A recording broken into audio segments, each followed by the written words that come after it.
Guide and physiology chapter number 25 आज discuss करेंगे। और फिजियोलॉजी का ये बहुत इंपॉर्टेंट चैप्टर इस तरह भी है बिकॉज क्लिनिक्स में इसकी बड़ी रेलिवेंस है। आप जब कभी किसी पेशेंट को ड्रिप लगाते हैं, चाहे वो आप नॉर्मल सलाइन दे रहे हैं, रिंगर्स लैक्टेट दे रहे हैं या होल ब्लड दे रहे हैं, whatever you are infusing into the body is going into the liquid compartment of the body. Therefore, it is very important and highly relevant to understand different body fluid compartments. So today we are going to discuss about regulation of body fluid compartments. Extra cellular fluid compartment क्या है, intra cellular fluid compartment क्या है, oedema के basic concepts क्या हैं. This is a 5-star chapter. When I say a 5-star chapter, it means it is highly important for your examination purposes and also for the rest of your clinical life. So please pay attention in this video, because if you don't understand these concepts, you'll be screwed. So let us begin chapter number 25 of chitin physiology. Okay, the maintenance of a relatively constant volume and stable composition of the body fluid is essential for homeostasis. देखें, अगर आपकी body का system इस तरह होता कि this is your body and say for example you have 5 liters of fluid in the body blood vessels, and you drink say for example 1 liter of water, और आपका ये वॉल्यूम बढ़ जाता और ये बढ़ के 6 लीटर हो जाता, आप शाम को 1 लीटर पानी और पीते, अब ये 7 लीटर हो जाता. So the body system is disturbing in this way. We need to have mechanisms in place जिससे जो आप पानी पिएं या पानी न पिएं, आपका internal body environment volume wise constant होना चाहिए ताकि होम्योस्टेसिस मेंटेन रहे, and that's what your body does. अभी हम इस चैप्टर में देखेंगे. Some of the most common and important problems in clinical medicine arise because of the abnormalities, the control systems which maintain relative consistency of the body fluids. So this is very relevant clinically. In this chapter, in the following chapters on kidneys, we discuss overall regulation of body fluid volume, constituents of extracellular fluid, acid base balance control. So अभी ये वाला chapter और आने वाले आगे जितने भी chapter हैं किडनी के, सो उसमें ये सारी चीज़ें हमने डिस्कस करनी है कि वॉल्यूम कैसे मेंटेन होता है, और ऑस्मोलैरिटी के जो एसोसिएटेड जो जितने भी कॉन्सेप्ट्स हैं वो हमें डिस्कस करने हैं, plus acid base control and how is the shift of liquid या water controlled between the extracellular and intracellular compartments of the body. So this is a preamble, introductory paragraph telling you the importance of this chapter, which I already told you. It's super important, okay? So the first heading that we have to discuss is basically the fluid intake and output, और हम कितना पानी रोज़ाना body में हमारा intake होता है और कितना हमारा लॉसेस होते हैं. So let's talk about this. The relative constancy of the body fluid is remarkable because there is a continuous exchange of fluid and solutes with external environment. और अब इसमें बेसिकली जो कॉन्सेप्ट आपको समझना है वो ये कि if this is your body, how much water you are taking on daily basis and how much water you are actually excreting on daily basis. Now obviously there are different routes for intake of water and there are different routes for release or excretion of water. So for example, if I ask you, सबसे common route आपके दिमाग में क्या आता है जब हम पानी के intake की बात करते हैं? Obviously it should be drinking water. आप सारा दिन पानी पीते हैं ना, so daily intake of water में water is added to the body by 2 major sources. The first one is it is ingested in the form of liquids or water. आप पानी पी रहे होते हैं, सॉफ्ट ड्रिंक्स पी रहे हैं, दूध P रहे हैं, जूसेस पी रहे हैं, उन सब में वाटर है. So the first way by which you take water is ingestion, you drink it. या फिर जो फूड आप खा रहे हैं, सो फॉर एग्जाम्पल अगर आप anything you are eating, if you are eating say for example a chaat जिसमें चने हैं, आलू है, टमाटर है, सो उन सब के अंदर भी there will be water. So even either you are taking it in the form of liquids or you are taking it in the form of food. So food में भी water मौजूद है, okay? और अगर ये पूरे दिन का एक normal average person का intake total किया जाए, so it's about 2.1 liters 2.1 liters per day जो कि आप ingestion के जरिए अपनी body में डालते हैं. Then the water is also synthesized in the body by various metabolic reactions, particularly oxidation of carbohydrates, and that's a small amount. That's about only 0.2 liters per day. So if you add 0.2 to 2.1, you get about 2.3 liters of intake, 2300 mLs, which is 2.3 liters per day. So that's your intake. However, intake of water is highly variable. among different people and even within the same person depending upon different things such as climate, habits, level of physical activity. So for example, there may be person A and there may be a person B. So person A, for example, drinks a lot of water. The person A says कि मैं दिन में 3 litre पानी P जाता हूँ, and person B says मैं दिन में सिर्फ 1 लीटर पानी पीता हूँ. So this is very variable, okay? ये जो 2.1 का intake का figure है, that is average normally, okay? But it can vary. People can drink more water, people can drink less water, and also the same person. So for example, this person who drinks usually 1 liter water per day, अगर गर्मी बहुत ज़्यादा है obviously इसको पसीने वसीने आएंगे. सो हो सकता है इसका वाटर इंटेक 1 लीटर से अप स्केल होकर 2 लीटर हो जाए. या सपोज ये बंदा बहुत एक्सरसाइज शुरू कर देता है, इस सिचुएशन में भी इसको पसीने आएंगे and there will be thirst centres stimulated. So water intake is very variable depending upon so many factors, but you should at least know the average figure, and the average figure is about 2.3 liters per day. Mr. 2.1 liter is by the ingestion and 0.2 liter is by metabolism, okay? And if we talk about losses of water, so this was intake of water getting into the body, and now let's talk about the losses of water getting out of the body. So insensible losses means जिनका आपको पता ही नहीं होता and you are losing water. So some water losses cannot be precisely regulated. For example, humans experience continuous water loss by evaporation from the respiratory tract. आपके respiratory tract में continuously water vapors निकल रहे हैं. So you're losing water from there, and that's a big number actually. That's 0.7 liters per day. Okay, this loss is termed as insensible loss because we are just not aware of it. It's happening involuntarily.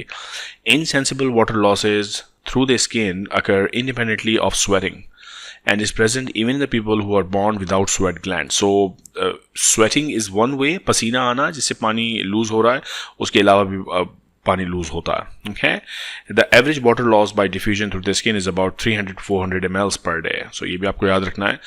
When the cornified layers become denuded, as occurs in extensive burns, the upper layers जो हैं skin की जल जाती हैं, ख़त्म हो जाती हैं, और इस सिचुएशन में evaporation बहुत ज़्यादा बढ़ जाएगा. So the person will start losing 3 to 5 liters per day. Now you imagine how important and how good an insulator your skin is. क्योंकि burns के patient में skin की superficial layers जल जाएंगी. Now the person starts secreting a lot of water, 3 to 5 liters per day. And therefore, one of the major complications in the patients who have undergone burn injuries is dehydration, because they will lose excessive liquid. 3 to 5 liters per day is excessive water loss, and these patients will be severely dehydrated and they have to be given fluids intravenously. Otherwise, the person will be dead because of dehydration. Insensible losses through the respiratory tract normally averages about 3 to 400 ml per day.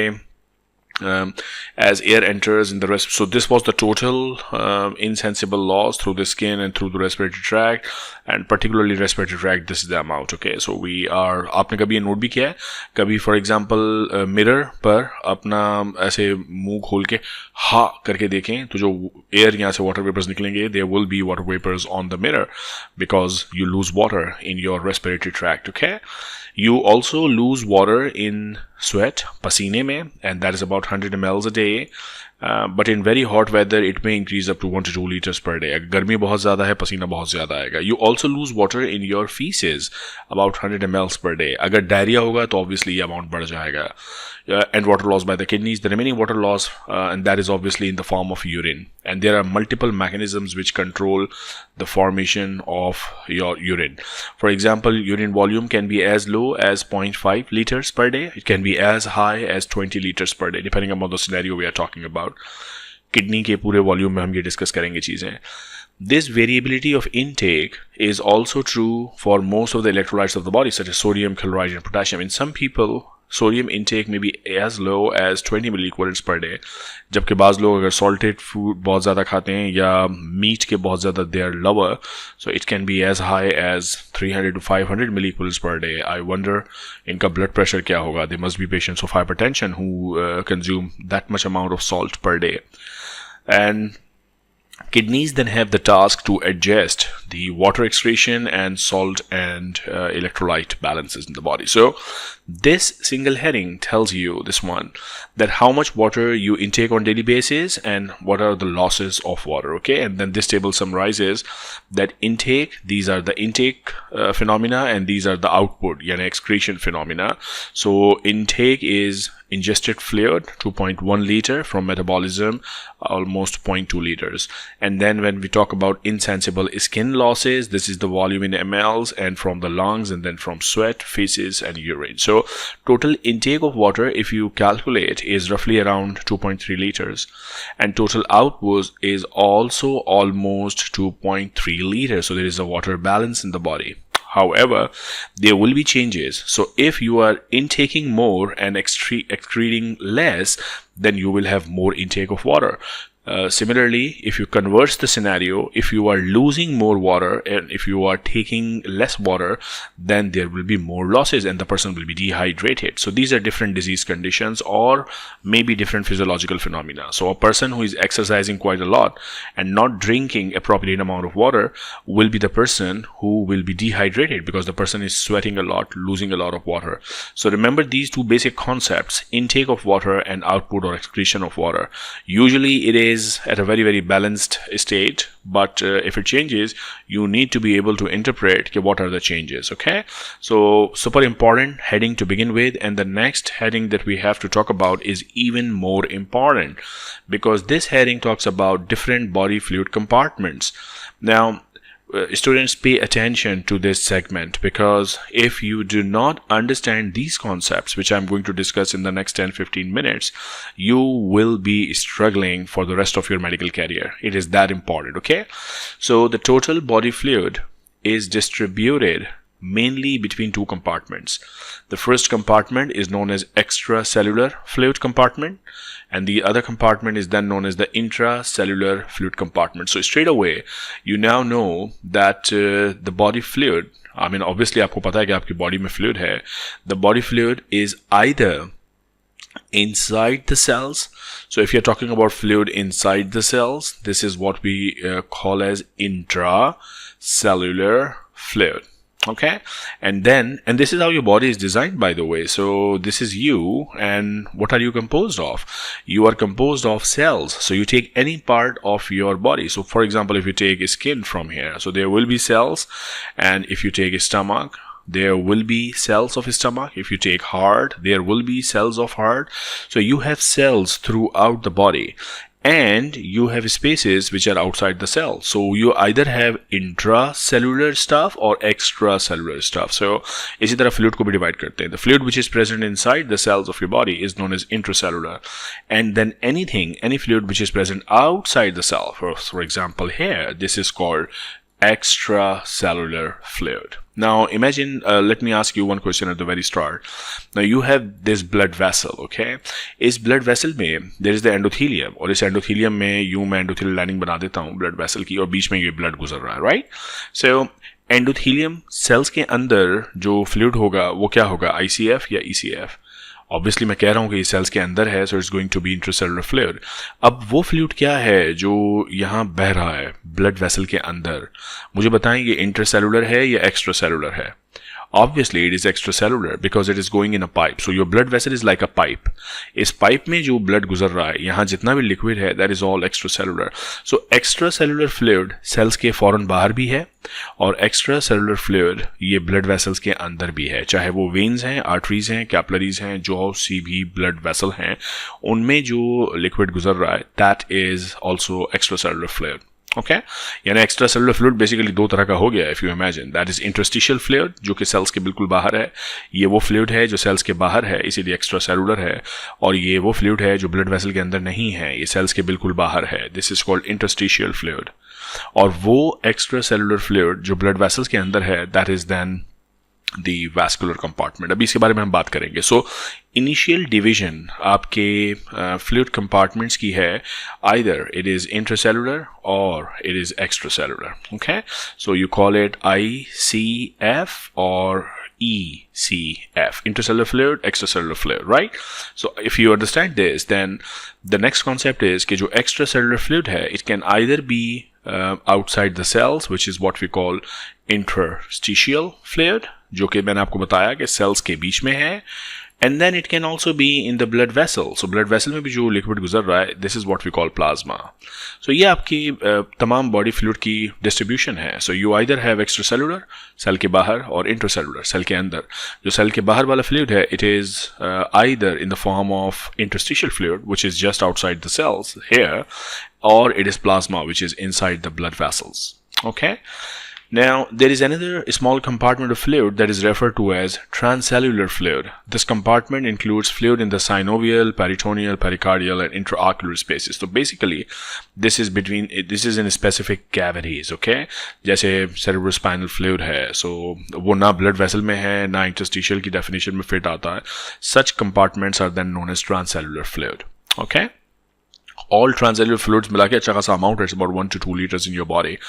अब हम बात करते हैं कि किस compartment में कितना liquid है. सो हम अगर एक adult usually 72 kg male is considered the normal weight for an average adult, but for calculation purposes we take it 70 kg. अगर 70 kg adult male की बात करें तो the total body water is about 60% of the body weight. So अगर 60% आप 70 का calculate करें तो 70 multiplied by 60 divided by 100. So percentage calculate करना I hope आपको आता है. That will be around 42 liters.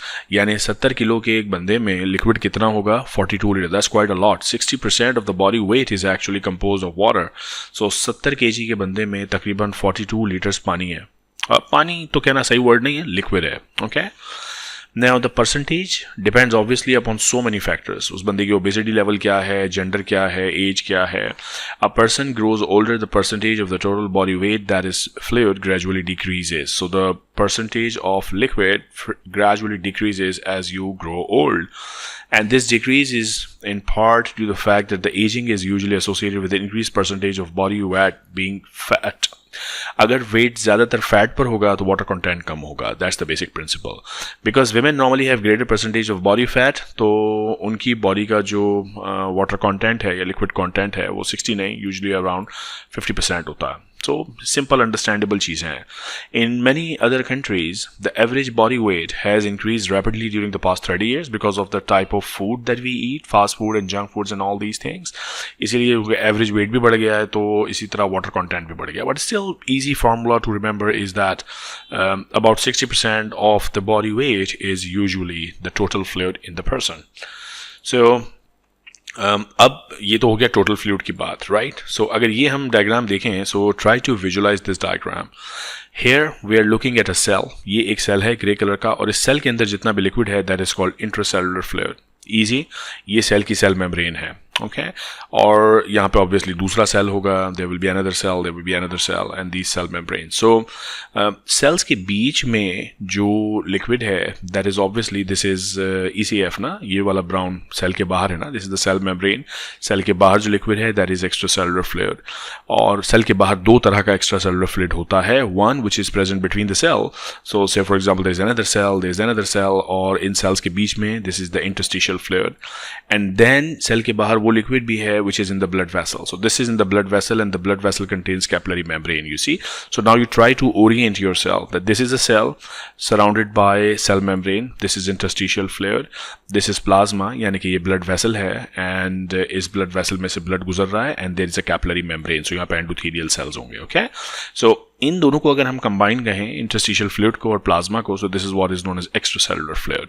अब हम बात करते हैं इन एक्स्ट्रासेलुलर फ्लूइड की different compositions or intracellular fluid की composition.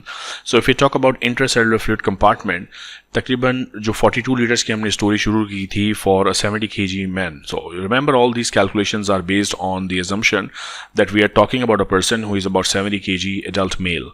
तो 42 का तकरीबन 28 liter is inside the cells.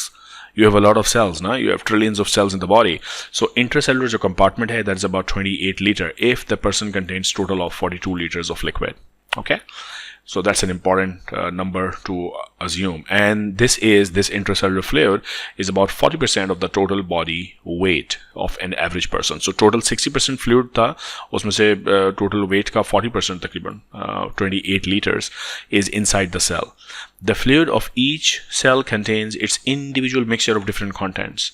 In fact, the composition of the cell fluid is remarkably similar even in different animals, ranging from most primitives. So cells are very similar to each other in terms of their liquid content and ionic balances. So ये तो था intracellular fluid जो cells के अंदर है. And then we talk about the extracellular fluid. Remember, extracellular fluid is of two categories. One is called interstitial fluid. The other one, which is in the blood vessel, is known as plasma. Okay? So all the fluid outside the cells are collectively called extracellular. And that is together about 20% of the total body weight, which is about 14 liters. The two largest compartments of the extracellular fluid are the interstitial fluid, which is about 11 liters, which is between the cells. And you have about 3 liters of plasma within the blood vessels. Okay? Now the plasma is non-cellular part of the blood. Obviously blood vessel में से red blood cell भी गुजर रहे हैं, white blood cell भी गुजर रहे हैं, platelet भी गुजर रहे हैं. उसमें जो liquid component है without the cells, that is what we call plasma. Okay? So if you now look at this diagram one more time, and that's a very good diagram, by the way. You should keep looking at this diagram unless you remember each and every detail of this diagram. So everything within the cell is intracellular, 28 liters, talking about 42 liters liquid in total in a 70 kg male. Okay? Anything outside the cell is extracellular. So the extracellular total is about 14 liters, जिसमें से 11 is outside the cells and 3 liter is within the blood vessel. And it is this compartment where you get the intake. So जो भी आप drip लगाते हैं, पानी पीते हैं, जो भी करते हैं, वो एक्चुअली वैस्कुलर कंपार्टमेंट में आ रहा है ना, और फिर इस वैस्कुलर कंपार्टमेंट से एक्सचेंज होकर सेल्स तक पहुंच रहा है, और जो भी आउटपुट है वो भी निकलता है from the vascular compartment. Urine formation, filtration of blood. So blood basically, plasma is the medium for the intake and output. So imagine a person है जिसको आपने ड्रिप लगानी है. तो ड्रिप आप कहाँ लगाते हैं? किसी वेन में लगाते हैं ना. तो वेन क्या है? वेन इन सारे कंपार्टमेंट्स में से कौन सा कंपार्टमेंट है? वेन में जब लिक्विड जा रहा है, जो ड्रिप वेन में जा रही है, क्या वो आप डायरेक्टली सेल के अंदर डाल रहे हो? नहीं. क्या वो आप डायरेक्टली इंटरस्टिशियल फ्लूइड में डाल रहे हो? नहीं. क्या वो आप प्लाज्मा में डाल रहे हो? यस, बिकॉज आप ब्लड वेसल के अंदर नीडल डालते हैं. सो जो भी ड्रिप है वो प्लाज्मा में आएगा. और this is the compartment which is responsible for intake as well as output of liquids from the body. So एक दफ़ा जब प्लाज्मा में लिक्विड आ जाएगा, now this will be exchanged through the capillary membrane, through the interstitial fluid to the cells. So all the exchange can take place, but initially आप जो drip लगाते हो या जो भी इंजेक्शंस आप दे रहे हैं, that is going to get, अगर आप IV इंजेक्शन दे रहे हैं तो that is going into the vascular compartment, into the vein. Okay? Very important concept. Now let's talk about blood volume. Now blood contains extracellular fluid. अब ये आपको पता होना चाहिए. If I'm talking about say for example blood vessel, तो इस blood vessel के अंदर क्या फ्लो कर रहा है? सेल्स फ्लो कर रहे हैं, WBCs, RBCs, platelets, and plasma flow कर रहा है. And what is plasma? Plasma I told you is, आप बताएं, इंट्रासेलुलर फ्लूइड है या एक्स्ट्रासेलुलर फ्लूइड है? Plasma is obviously extracellular fluid. और कौन सा एक्स्ट्रासेलुलर फ्लूइड है? दो तरह का होता है एक्स्ट्रासेलुलर फ्लूइड. इंटरस्टिशियल फ्लूइड भी होता है और प्लाज्मा भी. तो प्लाज्मा नाम ही ले रहा हूँ ना, so it's going to be plasma. So it contains about 3 liters of plasma. Blood में it contains plasma and cells. अच्छा, अब जो सेल्स हैं, अब सुने ज़रा गौर से मेरी बात को सुनिएगा. ब्लड वेसल में सेल्स हैं. ये एक सेल है, रेड ब्लड सेल. इसके अंदर भी तो लिक्विड होगा. तो ये जो लिक्विड होगा ये क्या होगा? इंट्रासेलुलर या extracellular? This will B intracellular fluid. यानी अगर मैं आपसे अब सिंपल करके पूछूं कि ब्लड वेसल जो गुजर रही है, जो पाइप्स आपकी बॉडी में गुजर रहे हैं, चाहे वो आर्टरी है, वेन है, उसमें फ्लूइड है, येस और नो? यस. कौन सा फ्लूइड है? ICF या ECF? The answer should be दोनों. ICF है जो सेल्स गुजर रहे हैं उसके अंदर, दैट कंटेन्स इंट्रासेलुलर फ्लूइड, और बाहर जो प्लाज्मा गुजर रहा है, that is ECF. So blood is a compartment of your body, या blood vessel is a compartment of your body, जिसमें we have intracellular fluid as well as extracellular fluid. Okay, the average blood volume is about 7% of the body weight, which is about 5 liters. Is 5 liter में से 3 liter is plasma, and the remaining 2 liter is within the cells. Okay, then you need to understand the terminology which is called hematocrit. Hematocrit is the fraction of the blood composed of the red blood cell. यानी सारे blood में से सिर्फ red blood cell अगर count कर लें, that is what we call hematocrit. Okay और इसके बारे में हम फर्दर बात करेंगे जब when we talk about anaemias. Men में the major haematocrit is usually about 0.4 और विमेन में is about slightly less 0.36. In persons with severe anemia, the hematocrit levels go down, so obviously they have low red blood cell counts. If the red blood cell count is high, such as in certain diseases, for example polycythemia, the hematocrit value may be as high as 0.65. Okay? So good so far. ये diagram boss भूलनी नहीं है. ये diagram is the mainstay. This is the classical diagram जो इस chapter में हम बार बार यूज करेंगे. What is the distribution of compartmentalisation as far as the liquids are concern. We have a compartment which is inside the cell and this is called intracellular. Then outside the cell which is called extracellular. Outside the cell is either plasma और interstitial fluid. Okay, so let's now start talking about constituents of extracellular and intracellular. Now that you have understood कि आपकी body में कितने compartments में fluid है, 2 compartments में है, extracellular compartment में है और इंट्रासेलुलर कंपार्टमेंट में है. अब मुझे बात करनी है कि जो एक्स्ट्रासेलुलर कंपार्टमेंट में फ्लूइड है उसमें क्या क्या है, उसकी कॉन्स्टिट्यूशन क्या है, और जो इंट्रासेलुलर कंपार्टमेंट में फ्लूइड है उसकी कॉम्पोजिशन क्या है. Comparison of the composition of extracellular fluid including the plasma and अब जब कभी वर्ड एक्स्ट्रासेलुलर फ्लूइड आएगा, नाउ यू नो कि we are talking about two things, plasma as well as interstitial fluid. Okay, so inki composition and the intracellular fluid are shown in figures mentioned here, and these are important figures. So for example, let us go through the figure. Abhi aapko exact values yaad rakhna is not strongly recommended, but with the passage of time you will ultimately remember. So if you look at this diagram here, the division line is this, and we are looking inside the cell, intracellular compartment. So this is everything inside the cell and everything outside the cell. So just by looking at this diagram, if I ask you one simple question कि extracellular fluid में sodium intracellular fluid के comparison में कम है या ज़्यादा. So just look at the diagram. This is the distribution of sodium. I am not going into the numbers right now, but just look at the graph here, that brown colour graph. This is more in extracellular space, which means that sodium is in more concentration outside the cell and in less concentration inside the cell. And opposite is the scenario for potassium. If you look at potassium concentration, this is more inside the cell. Intracellular में potassium ज़्यादा है. Calcium और magnesium देखें, magnesium inside, calcium outside. Chloride is more on the outside. So sodium and chloride are more on the extracellular compartment. Similarly, bicarbonate is more on the outside.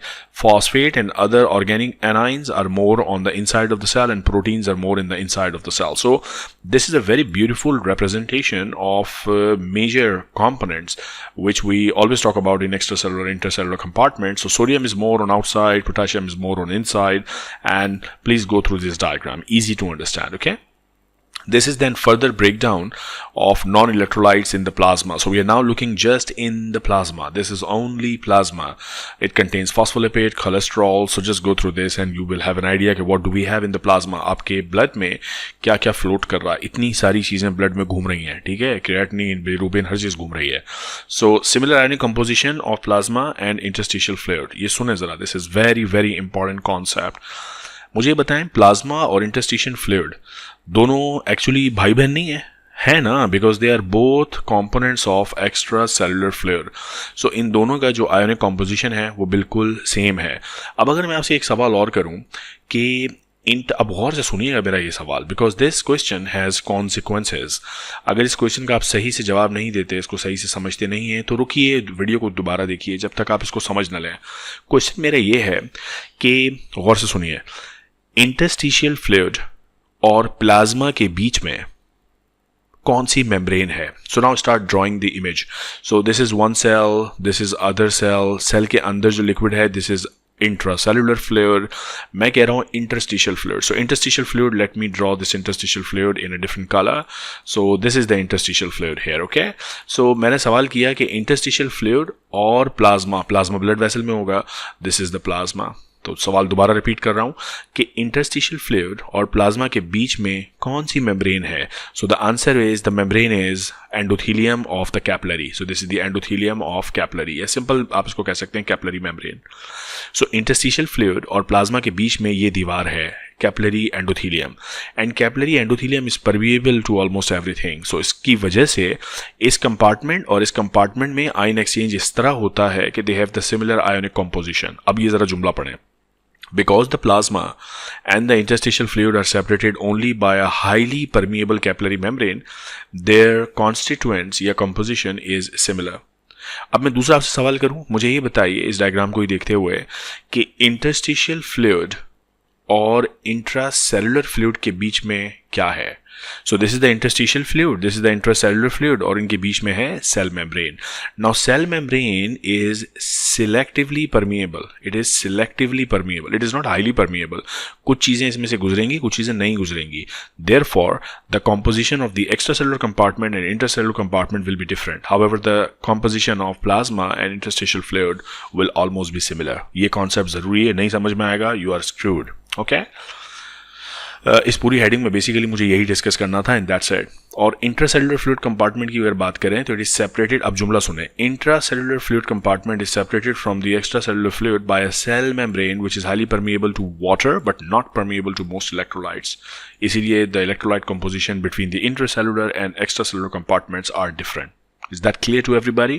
This is very, very important concept, okay? So let's move on. The next heading is measurement of body fluid compartment volumes. Actually, ये मैं अभी छोड़ रहा हूँ इस heading को because I mean in your medical practice probably you'll never do this, and this is not something that you routinely do. We may at some point deal with the calculations, how it is actually calculated, some formula which you have to remember, but usually I mean you don't have to do it, so we don't worry about it. But then we are left with more important stuff in this chapter. So for example, we have to master the concepts which are associated with fluid exchange and osmotic equilibrium between the intracellular and the extra. So the next heading is going to be super important because here we are talking about, see, we have this cellular compartment or cellular compartment में जो fluid है that is called intracellular fluid. Then we have this outside the cell fluid which is known as interstitial fluid. Then we have the plasma, and the plasma is simply known as plasma. It is part of the extracellular fluid as well. So if actually let me, I mean ये बार बार करना आसान नहीं होगा, but just for building the concept at the very initial phases, let me change the color for extracellular fluid compartment. So the plasma is extracellular fluid drawn in black, and the interstitial fluid is also extra. So अब आप इस diagram को देखें, so things in red are intracellular fluid and things in black are extracellular fluid, and extracellular fluid is plasma and interstitial fluid. So body में equilibrium के लिए it is very important that there is a way and mechanism of exchange of things between the intracellular and extracellular component. Plasma से चीज़ें travel करके interstitial fluid में आए, interstitial fluid से चीज़ें ट्रैवल करके सेल्स के अंदर तक जाएं, and also in the reverse direction from the cells into. So this is usually done in the body, और वही हमें इस हेडिंग में डिस्कस करना है. So a frequent problem in treating seriously ill patient is maintaining adequate fluids in one or both the compartments. और ये भी हम देखेंगे कि what are the principles which guard the movement of fluid, and what are the osmotic principles. So the distribution of fluid between the intracellular and extracellular compartment in contrast is determined mainly by the osmotic effect of smaller solutes. It's a very, very important concept. अभी बताता हूँ. The reason for this is that the cell membranes are highly permeable to water, but they are selectively permeable to ions such as sodium and chloride. In the next section, we will discuss how does that work. Okay? अभी मैं आपको एक basic principle समझा देता हूँ, फिर मैं text पढ़ता हूँ, तो साथ साथ हम बात करते जाएंगे जैसे जैसे वो text में चीज़ explain होगी. Simple principle ये है कि suppose मेरे पास एक cell ये है जिसके अंदर जो fluid है that is intracellular fluid, और दूसरा मेरे पास यहाँ interstitial fluid है outside. Okay, suppose because of any situation outside the cell, if I say that there is very high concentration of solute, so when I say there is very high concentration of solute, it also means there is low concentration of water, yeah, low concentration of solvent. क्योंकि solution में यही दो चीज़ें होती हैं ना, या solute होता है या सॉल्वेंट होता है, ये दो मिलके सॉल्यूशन बनाते हैं। तो अगर सॉल्यूट बहुत ज़्यादा हाई है, अब ये सॉल्यूट कुछ भी हो सकता है, this can be sodium, this can be any other thing which has osmotic power. So if we have more solute, a lot of sodium outside, a lot of sodium outside, a lot of sodium outside. Now, number one, why would that happen? या तो इस बंदे ने बहुत ज़्यादा sodium खा लिया है, या इस बंदे का बहुत सारा वाटर लूज हो गया है। So now think about diarrhoea, now think about vomiting, now think about bleeding. इसका बहुत सारा लिक्विड निकल गया है, तो अब बहुत सारा सोडियम बाहर पड़ा हुआ है। Okay, now because we have a lot of sodium outside, हम ये कहते हैं कि सेल के बाहर ऑस्मोटिक पावर बहुत हाई है, बिकॉज ये जो छोटे छोटे छोटे सोडियम के आयंस हैं, they have osmotic power. Osmotic power मतलब दे कैन पुल वाटर। इस सिचुएशन में they will pull water from inside the cell to the outside. Now this is what we call the osmotic power. So इस वक्त osmotic power ज़्यादा कहाँ है, outside the cell or inside the cell? It's more outside the cell. So wherever we have more osmotic power, which means we have more solutes, which means we have more particles, water will move in this direction. Okay? So that's the basic principle that you have to remember. Now, the basic principles of osmosis and osmotic pressure, हमने actually chapter 4 में ये सब discuss किए थे. Therefore, we review here only the most important concepts. Because cell membranes are relatively impermeable to most solutes, but they are highly permeable to water. Whenever there is a higher concentration of solute, सुने जरा, higher concentration of solute, जैसे मैंने यहाँ आपसे जिक्र किया था, higher concentration of solute on the outside of the cell. So whenever this is the scenario, what happens? Water diffuses across the membrane toward the region of higher solute concentration. Because higher solute concentration, so what you get is more osmotic power. Okay, thus if a solute such as sodium chloride is added to the extracellular fluid, water will diffuse from the cells through the cell membrane, from the cells to the interstitial fluid. Exactly the concept that I just told you. More osmotic power, water moves in the direction of the osmotic power. Okay, then osmolality and osmolarity. Osmolal concentration of solution is called osmolality. When the concentration expressed in osmoles per kilograms of water, it is called osmolarity. Different units. Okay, when it is expressed in osmoles per liter of solution. Definitions हैं, याद रखनी है तो रख लीजिए। इसकी implications है by the way, जब आएंगी तब discuss करेंगे। Now, calculation of osmolarity and osmotic pressure of a solution. Using the Van Hoff's law, one can calculate the potential osmotic pressure of a solution. Assuming that the cell membrane is impermeable to the solute, that's our basic assumption. For example, osmotic pressure of 0.9% sodium chloride solution is calculated as follows. अभी सुन लें ज़रा important, interesting और काफ़ी attractive किस्म की calculation है. A 0.9% of solution of sodium chloride basically means we have 0.9 grams of sodium chloride per 100 milliliters of solution. और 9 ग्राम पर लीटर, यानी 1 लीटर अगर आपके पास पूरा सॉल्यूशन है तो उसमें सोडियम क्लोराइड कितना है, 9 ग्राम. Because the molecular weight of sodium chloride is 58.5 ना, because sodium chloride, sodium is what 23, chloride is what 35.5, so that's gonna be 58.5. Because each molecule of sodium chloride is equal to 2 osmoles. इसमें 2 units है ना, एक sodium है और एक chloride, ये दोनों अलग अलग ऑस्मोटिक यूनिट्स हैं.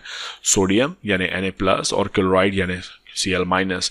ये भी एक ऑस्मोटिक पावर है और ये भी एक ऑस्मोटिक पावर है, इन्हें हम ऑस्मोल्स कहते हैं. सो each molecule of sodium chloride has 2 osmoles basically. So therefore ये जुमला यहाँ लिखा हुआ है, because each molecule of sodium chloride is equal to 2 osmoles. The osmolarity is then the moles, जितना हमारे पास मॉलिक्यूलर वेट 58 था ना, इसको अगर मोल्स में हम कन्वर्ट करें तो वो 0.15, तो इसको 2 से मल्टीप्लाई करें, then we get the actual osmolarity of the solution. So 1 litre में, इसको जरा work out, this is easy. 1 litre में 0.9, sorry, not 1 liter में 9 grams. In 1 liter there is 9 grams of sodium chloride, right? So with this you come up to final of osmolarity of 0.308 osmolarity per liter. 1 liter में ये osmolarity होगी, okay? This calculation is an approximation because sodium chloride ion does not have entirely independent solution. So, well, this is all again very, very theoretical stuff. लेकिन अब जो heading मैं आपको बता रहा हूँ ना, वो है असल heading जिससे आपको बॉडी की osmolarity का पता लगाना है. आपकी बॉडी में जो फ्लूइड है उसकी osmolarity कितनी, बिकॉज ये इंपॉर्टेंट है, इसके कॉन्सिक्वेंसेज होंगे clinical. So about 80% of the total osmolarity of the interstitial plasma, fluid and plasma is because of sodium and chloride. Now पहली चीज़ तो ये determine कर लें कि cells के बाहर जो भी interstitial fluid है और plasma है, इनका ज़्यादातर जो osmotic power है, it is because of sodium chloride. 80% of the whole osmolarity is and remember, what is the osmotic power? Osmotic power is the power to get water out. Okay, and 80% is contributed only by the sodium chloride. Right? अब जरा देखें. As shown in table 25.2, the total osmolarity of each of the three compartments is about 300 milliosmoles per liter, with the plasma being about 1 milliosmole greater than that of the interstitial fluid and the intracellular fluid. The slight difference of the plasma interstitial fluid is caused by the osmotic effects of plasma protein, because जो blood vessels हैं, उसमें there are also proteins in addition to the sodium chloride, and proteins can also add to the osmotic power. Okay, which maintain about 20 millimeters of mercury. Now, let's have a look at the table that they mentioned about, because there might be something important in there. Table 25.2. Let me find where the table is for you. Table 25.2, guys, where are you? There. Okay. So this is where they're telling you कि 3 compartments हैं. एक intracellular compartment है, this is inside the cell, and these are to the extracellular compartment. और यहाँ different substances के milliosmoles कितने हैं. So if you look at the table, the highest amount of osmolarity is contributed by sodium, 142 in plasma, 139, हम ECF की बात कर रहे हैं, in interstitial fluid, because cells के अंदर तो sodium होता ही कम है. Remember this diagram, this one? Cells के अंदर सोडियम बहुत थोड़ा सा है, right?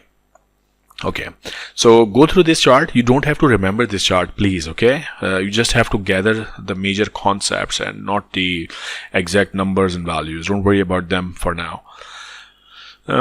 Corrected, this we are not going to discuss. Osmotic equilibrium between, ये एक important concept आने लगा है कि अगर situations ऐसी हों कि उसमें सोडियम और क्लोराइड की concentrations change हो रही हैं, hypertonic, hypertonic, then what will happen? Okay, so basically इस पूरी मैं आपको इसको summarize करके बता देता हूँ. There are 2-3 scenarios जो आपको बात समझनी है. एक ये कि if you have a cell, so this is a cell, and you place the cell in a solution which is isotonic. Now what will happen to the cell?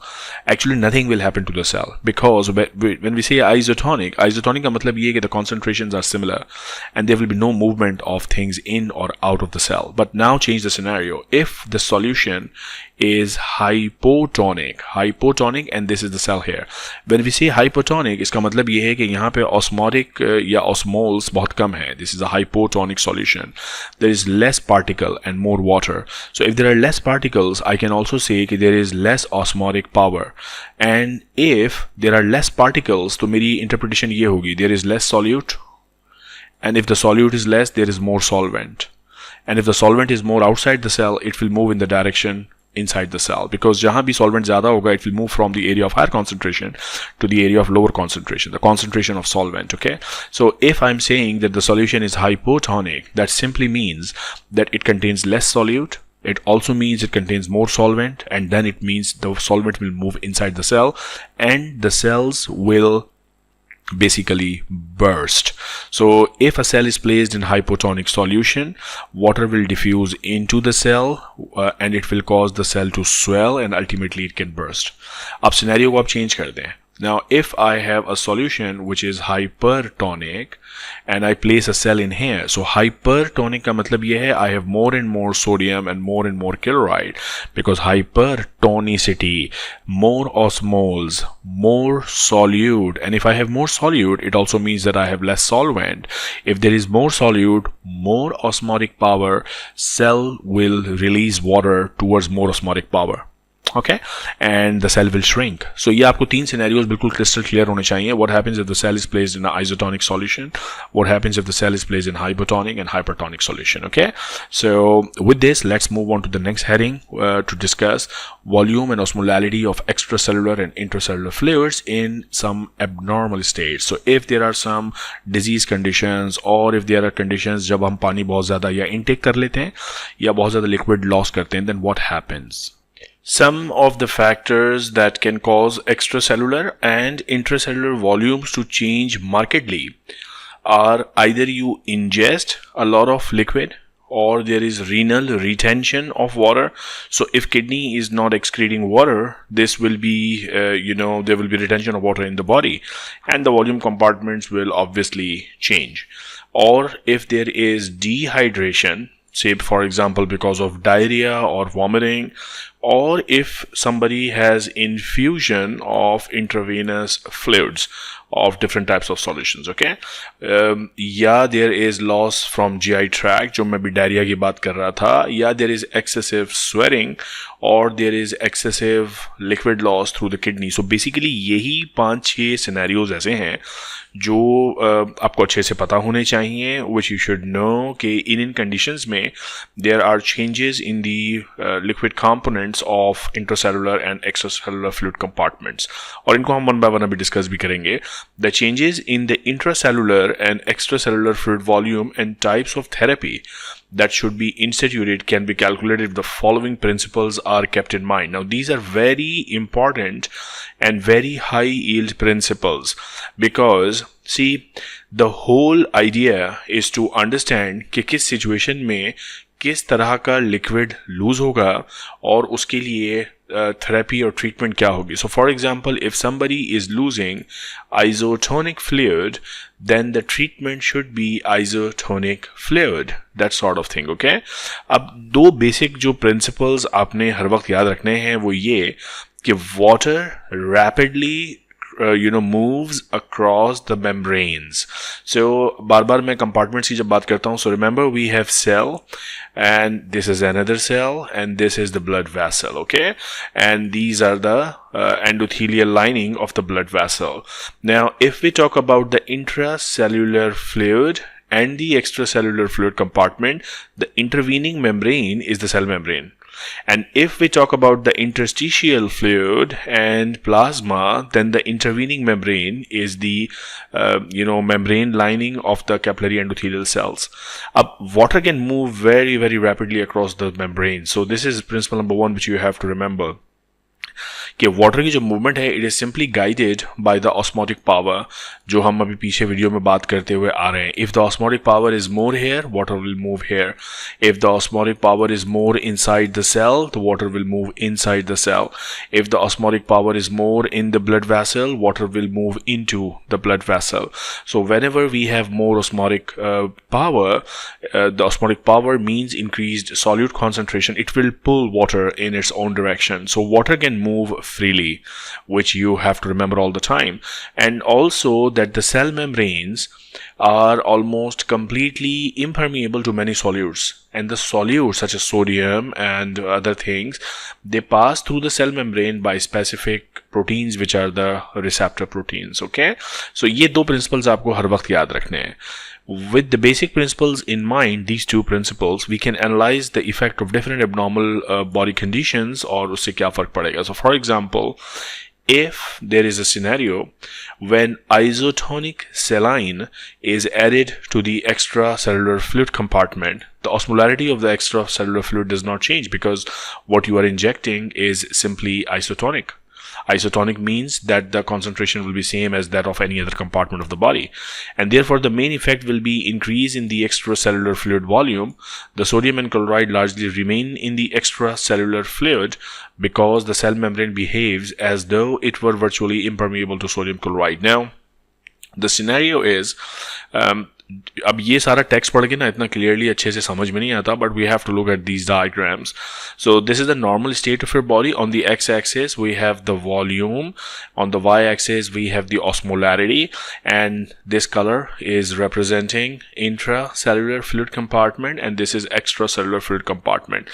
Now what we have done, so that's the normal state, but what now we have done in this person, say for example we have infused in the intravenous compartment. Intravenous compartment is actually the plasma compartment. The plasma compartment is actually the part of extracellular fluid compartment. So intravenous compartment is actually extracellular fluid compartment because आप when में डाल रहे हैं ना, जो drip आप लगाएंगे वो वेन में जाएगी. So vein is a blood vessel. So this isotonic fluid will enter into the blood vessel. So when it enters into the blood vessel, which compartment is it hitting? extracellular or intracellular? Because it is hitting the venous compartment, it is in the plasma, so it is hitting the extracellular fluid compartment, and therefore you see that as soon as you add isotonic solution, the volume of the extracellular compartment increases. You see, the volume shifts to now this direction, and this direction, you know, is the volume. Increase in volume will happen, and obviously, I mean, now after looking at this diagram, just simply imagine, इसको common sense से सोचें कि एक बंदा है, उसके blood vessel के अंदर आप isotonic solution ऐड कर रहे हैं, उसके पास अपना 3 लीटर प्लाज्मा पहले से है और 2 लीटर वैसे, तो 5 लीटर के करीब उसके पास ब्लड है उसके वैस्कुलर सिस्टम में. अब आप for example 1 litre isotonic solution add कर रहे हैं, तो उसका ब्लड का जो कंपार्टमेंट है उसमें 1 लीटर ऐड हो गया ना, अब 5 के बजाय वो 6 लीटर हो गया, तो वॉल्यूम बढ़ गया ना, और जब वॉल्यूम बढ़ गया तो उसको ऐसे ही रिप्रेजेंट करेंगे. Now what will happen to the concentration, what will happen to the osmolarity? Nothing, because what you have added is isotonic solution. इसीलिए अगर आप ये देखें, so after adding the isotonic solution, ये जो osmolarity वाला लाइन है वो अपनी जगह पर है, वो ऊपर नहीं गया, वो increase नहीं हुआ. So there is no increase in osmolarity. Now you understand?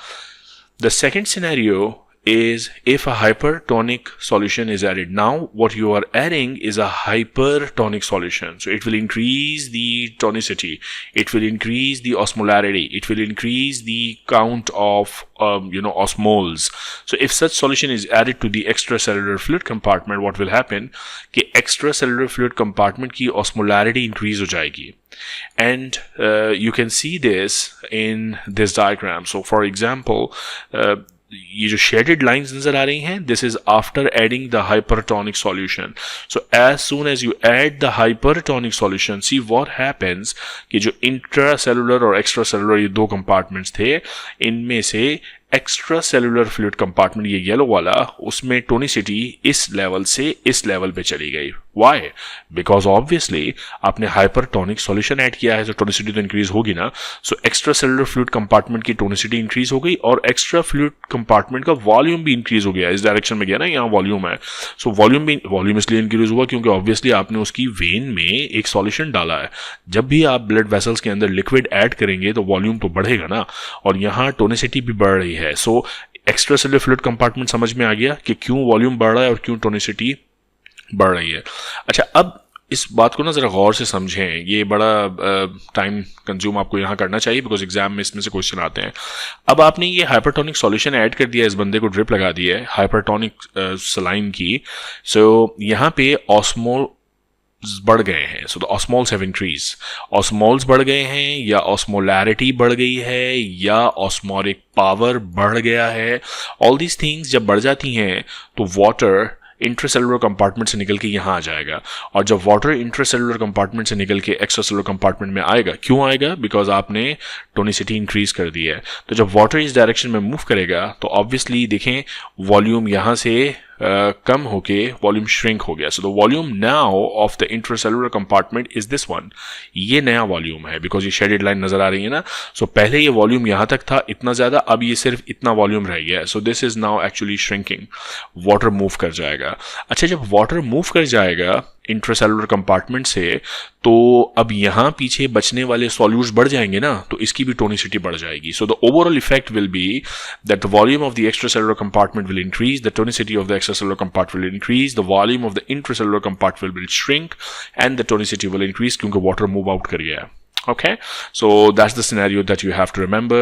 Almost all the added sodium chloride remains in the extracellular compartment. The fluid diffuses from the cells into the extracellular space, and therefore there is net increase in the extracellular volume and decrease in the intracellular volume and rise in the osmolarity of both the compartments. So very, very important diagram, guys. Okay, now if you are adding another scenario number 3, now if you add a hypotonic solution, then what would happen? So if a hypotonic solution is added, this scenario again, because आप बंदे के अंदर drip add कर रहे हैं, तो extracellular compartment का volume तो बढ़ेगा. New dash line is increase in the volume.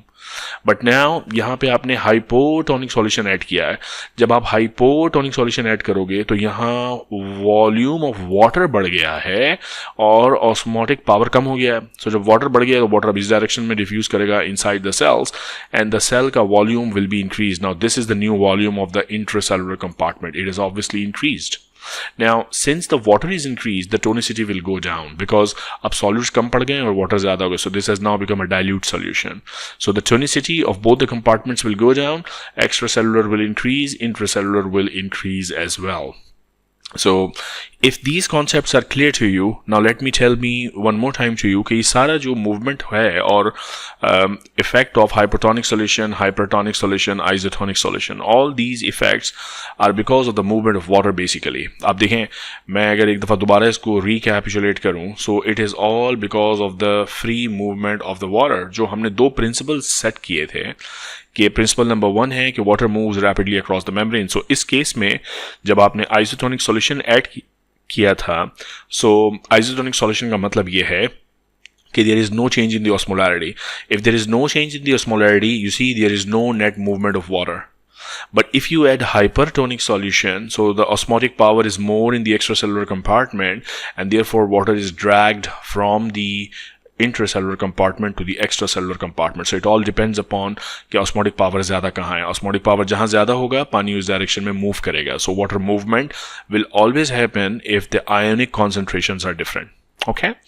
Now calculation of fluid shift and osmolarity after infusion of the hypertonic solution. So these calculations per se are not going to be tested in exam. These concepts and these diagrams, guys, are super important for you. Okay. Now another concept that we have to cater is glucose and other solutions which are administered for nutritive purposes. So several types of solutions are administered intravenously to provide nutrition to people who cannot otherwise ingest adequate amount of nutrition. So glucose solutions are widely used obviously. Long-term bed पे patient जो होते हैं उनमें glucose solutions routinely use करते हैं. Amino acids, homogenized fat molecules, they are also used but to a lesser extent. When these solutions are administered, their concentration of osmotically active substances are usually adjusted near to isotonicity. ताकि basically जब आप इस बंदे को glucose का solution दे रहे हो तो कहीं ऐसा ना हो कि वाटर मूव करे इधर और उधर, because that's not our target here. Our target is that the glucose is utilised as a source of energy.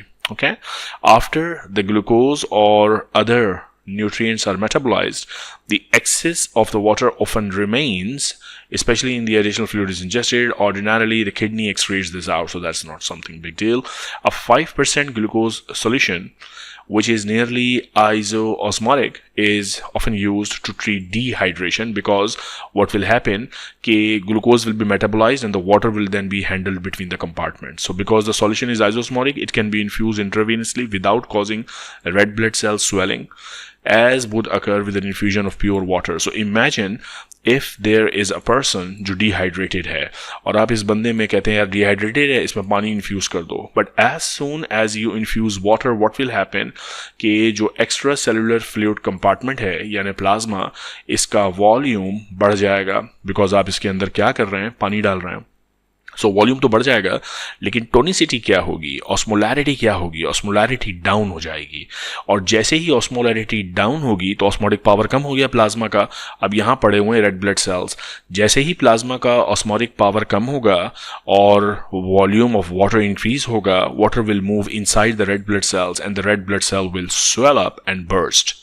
This is what will happen if you give pure water. लेकिन जब glucose का solution देते हैं, so the glucose is rapidly transported into the cells and metabolized. Therefore, infusion of 5% glucose solution reduces the extracellular fluid osmolarity and therefore helps correct the increase in the extracellular fluid osmolarity associated with dehydration. So basically, glucose is acting here as a buffer, as a cushion, which helps the body to utilize glucose and the water then can be adjusted. Otherwise, immediately अगर आप pure water देंगे, red blood cell will balloon up and they will rupture. अब यहाँ तक इस chapter में आपको ये आइडिया तो हो गया कि osmolarity is very important in dragging water in और आउट ऑफ अ कंपार्टमेंट। सो ये जो ऑस्मोलैरिटी है, बेसिकली मैंने आपको ये बता दिया है इस चैप्टर में कि majority 80% of the osmolarity is because of the sodium chloride in your blood. So hyponatraemia, जब सोडियम कम होता है, and hypernatraemia, they are important conditions, और ये कंडीशंस एसोसिएटेड हैं एडिमा के साथ। सो इस कॉन्सेप्ट को भी जरा समझ लेते हैं। A measurement that is readily available to clinicians for evaluating a patient's fluid status is the sodium concentration. Plasma osmolarity is not truly measured, और ये हर वक्त हम routinely करते भी नहीं हैं, but what we can easily do is measure the sodium concentration, which accounts for more than about 80-90% of the osmolarity anyways. So when plasma concentration of sodium is reduced more than a few milliequivalents, a person is said to be in hyponatremic state, and if it is elevated, it is known as hypernatremia. So low sodium hyponatremia and high sodium hypernatremia, and there can be several causes. So for example, causes of hyponatremia can be if the person excessive water intake कर ले या sodium उसका lose हो रहा हो. So if this is you and you have like 142 milliequivalents of sodium, but now you start drinking a lot of water, so जब आप बहुत सारा पानी पिएंगे तो ये जो sodium है that will go dilute, और ये dilute होने के बाद hyponatremia हो जाएगा. So एक condition ये है कि you drink a lot of water, and the other condition is that you lose sodium. So once you lose sodium, your sodium concentration will obviously go down. So decreased plasma sodium concentration can result from either loss of sodium or addition of water. A primary loss of sodium results in hyponatremia and dehydration and is associated with decreased extracellular fluid volume. Now, conditions which can cause hyponatremia can be several. For example, diarrhea, vomiting, there you are losing a lot of sodium, overuse of diuretics, also in Addison disease, and hyponatremia can be associated with excessive water retention. There are certain conditions such as excessive secretion of ADH where the body is reabsorbing a lot of water. So in that condition, sodium concentration goes dilute. And what happens if there is hyponatremia? It causes cellular edema. Why? Because think about this cell. This cell is surrounded by the interstitial fluid, which is then surrounded by the plasma, the blood vessels. If in the extracellular compartment the concentration of sodium goes down, so what I'm saying is that osmolarity goes down. What I'm also saying is that the osmotic power of the extracellular fluid goes down. What I'm also saying that in the extracellular fluid, water is now in a higher concentration. ये सारी चीजें एक ही हैं. And when the water is in the higher concentration outside the cell, the water will chip into the cells, and this will cause cellular edema. So rapid changes in the cell volume can result because of hyponatremia. So that's the basic concept. And if the cells, for example, in the CNS, there is the foramen magnum and there is like medulla, and the cells swell there, it can lead to herniation of brain substances. So hyponatremia can be very, very dangerous. Okay. So that's an important concept to understand. Whenever there is hyponatremia, it can lead to cellular swelling. It can also lead to demyelination, damage of the neuronal cells.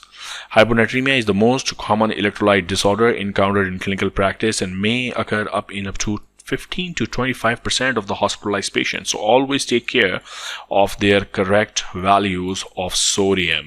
बार बार इसीलिए हम laboratory में भेजते हैं इन patients का जो bed ridden होते हैं hospitals में कि भाई इनके इलेक्ट्रोलाइट्स की वैल्यू बताओ यार, सोडियम क्या चल रहा है, पोटेशियम क्या चल रहा है, कैल्शियम क्या चल रहा है. Very very important.